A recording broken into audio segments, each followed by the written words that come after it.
In the complete story of Final Fantasy XIV, there have been many events that help shape what the realm of Eorzea is today.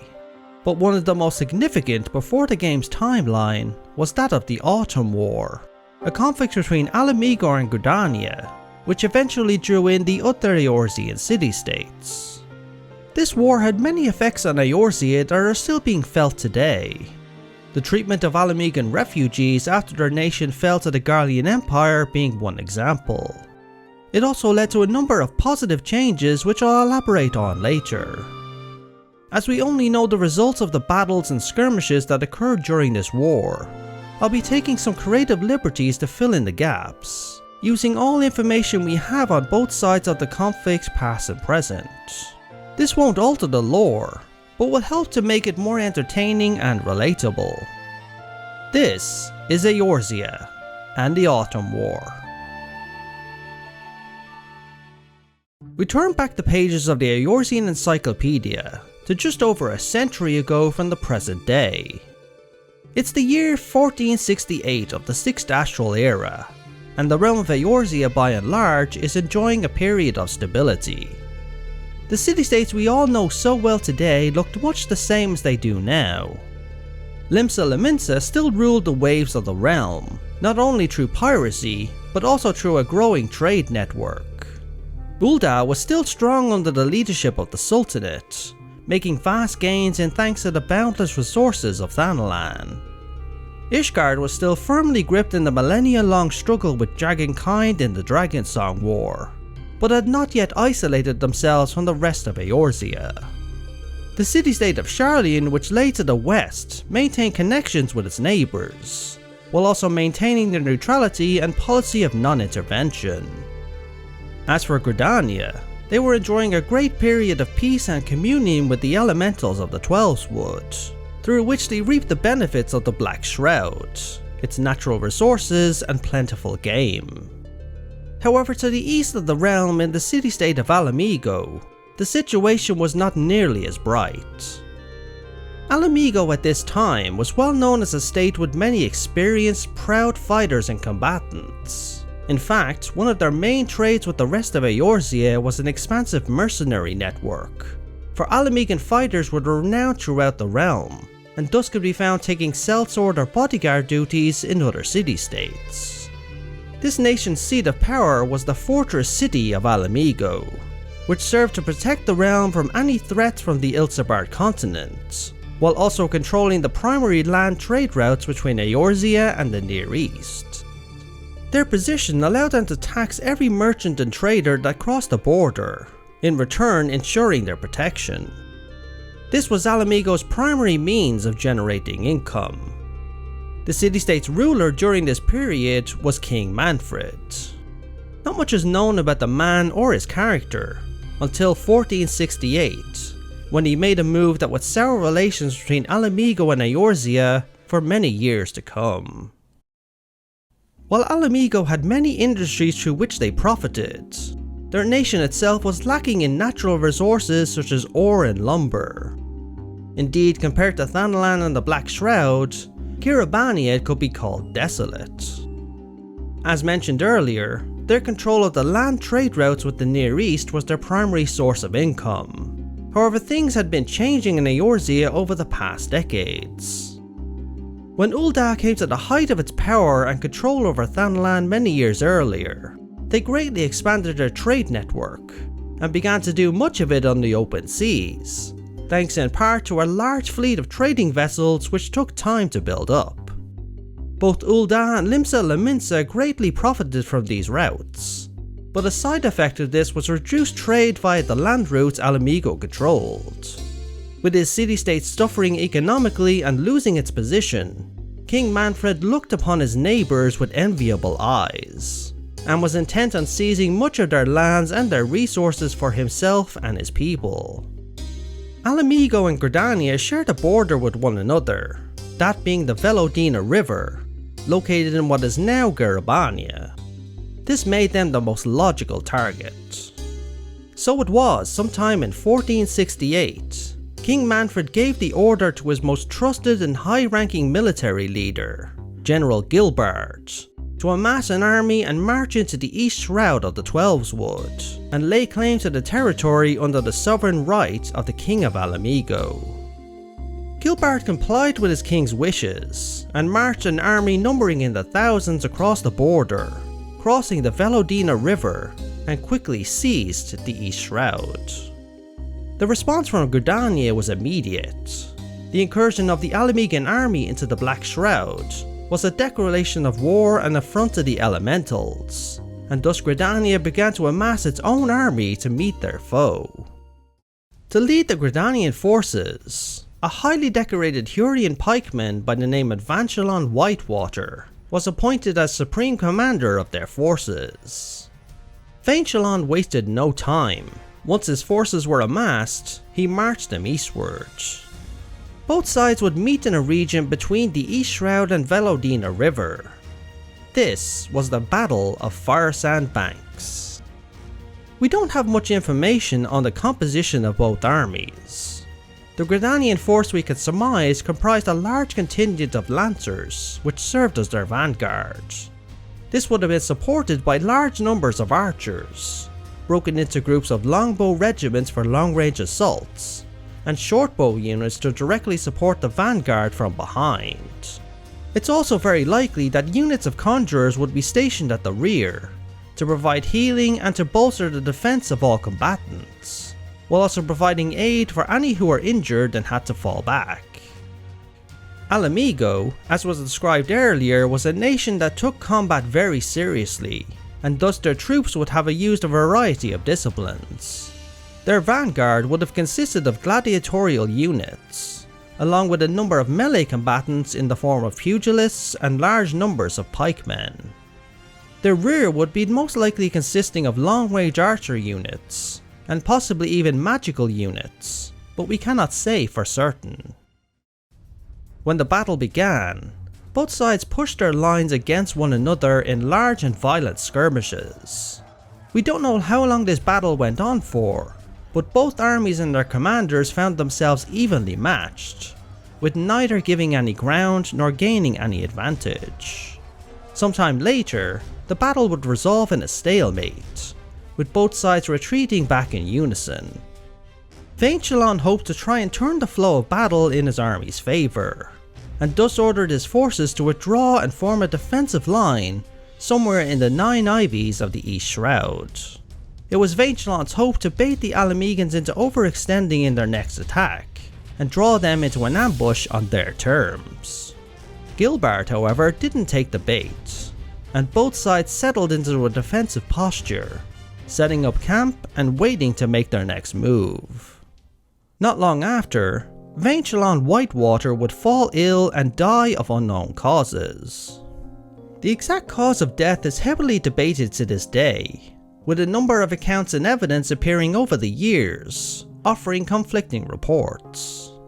The first stated that Vanchelon was injured during the battle and fell back to rest, but whatever injury he suffered worsened, and caused him to fall ill and pass away. The second account, however, had some unsubstantiated evidence appeared just recently. A journal was found, which was allegedly penned by General Gilbert himself. It states that after the stalemate in the Battle of the Firesand Banks, as both armies sat and waited, Vanchelon sought peace with the Mhigan forces, possibly hoping to resolve the situation there and now. The journal goes on to state that both Gilbert and Vanchelon met in secret at an undisclosed location to discuss the full matter. It's here that Gilbert poisoned Vanchelon, and immediately sent his son to spread word to both sides that Vanchelon had died of an illness. The factual accuracy of this journal has long remained a point of speculation. Whatever the truth may be, Vanchelon was dead. The Gridanians had lost their supreme commander, and thus morale started to suffer. The Seedseers, the leadership of Gridania, wasted no time in appointing Vanchelon's second-in-command, a conjurer known as Commander Osborne, as the new supreme commander.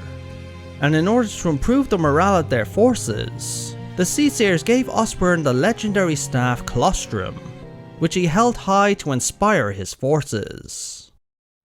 We know next to nothing about the man himself, however his actions after taking command would shape his image in history for all the wrong reasons.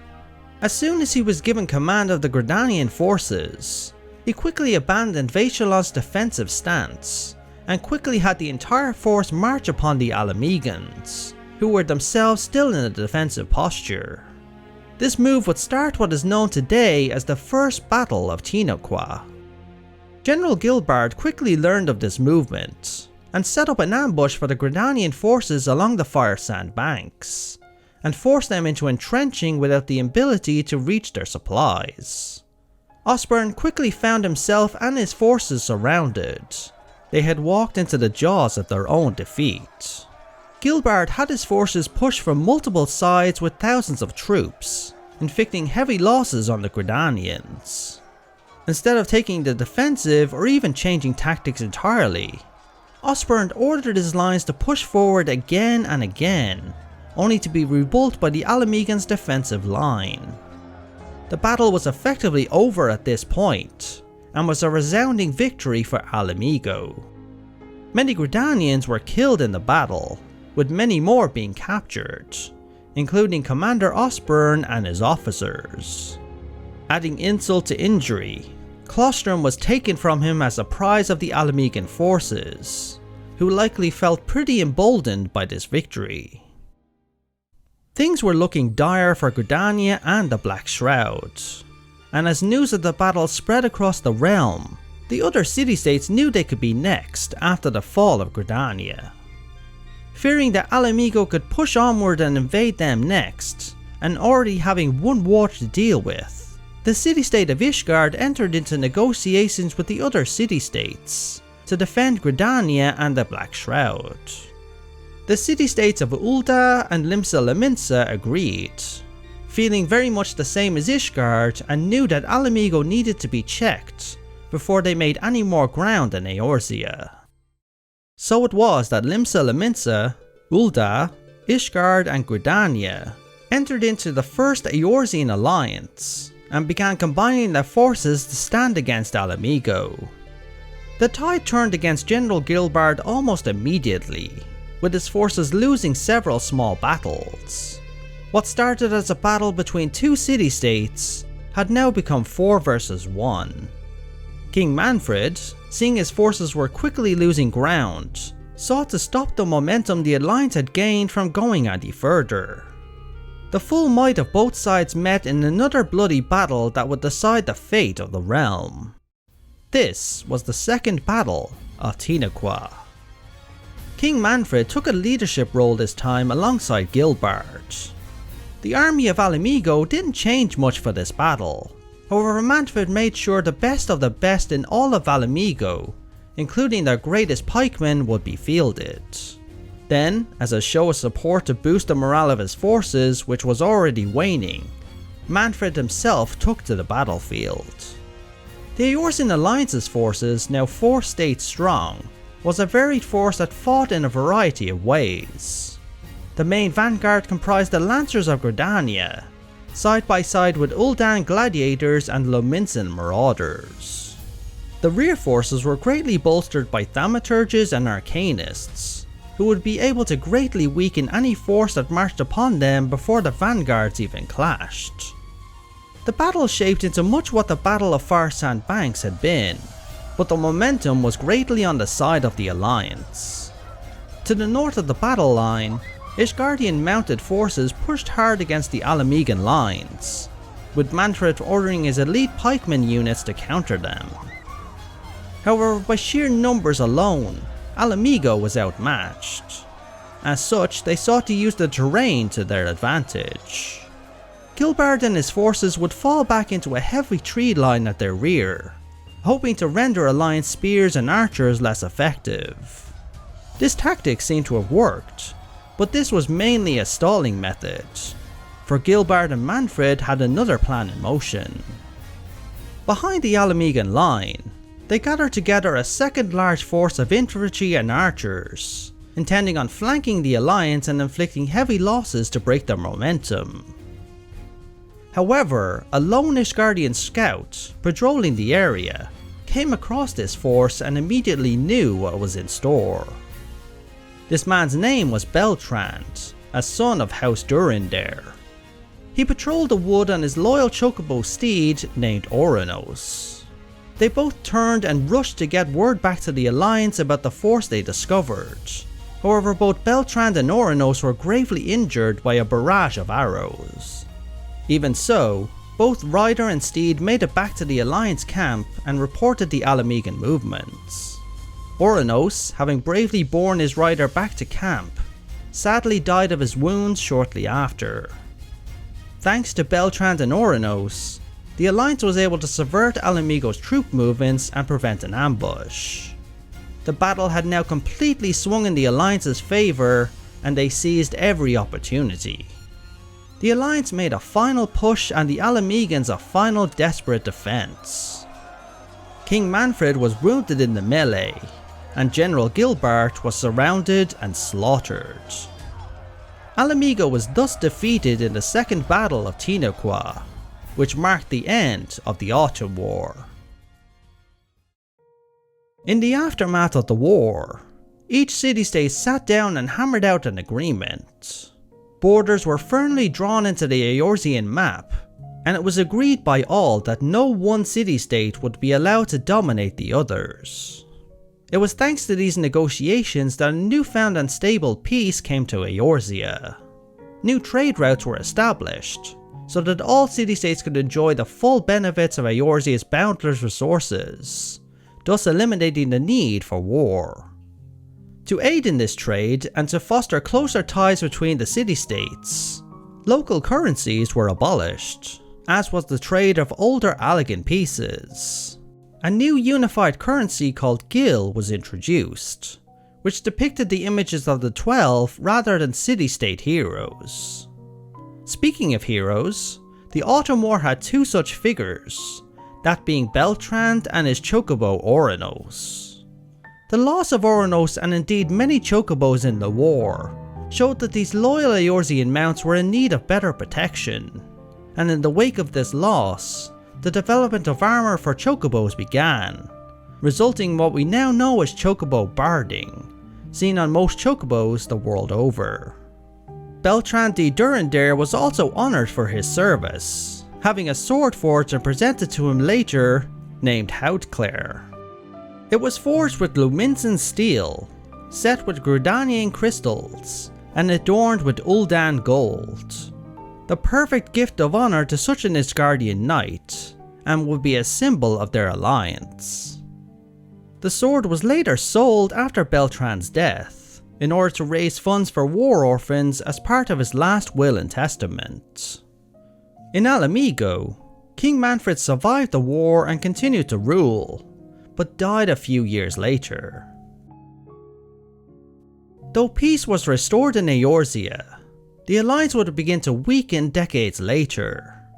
Mhigo would enter an era of unease, with much of the blame on their current monarchy, leading to the events we all know about in the game's storyline. As I mentioned with the elementals of the Twelves Wood, it seems they never forgot what Mhigo did during the Autumn War, and most refugees that fled into the Black Shroud after their city-state fell to the Garlean Empire were rejected by the elementals outright, thus were they unable to find any shade or succour under the trees of the Black Shroud.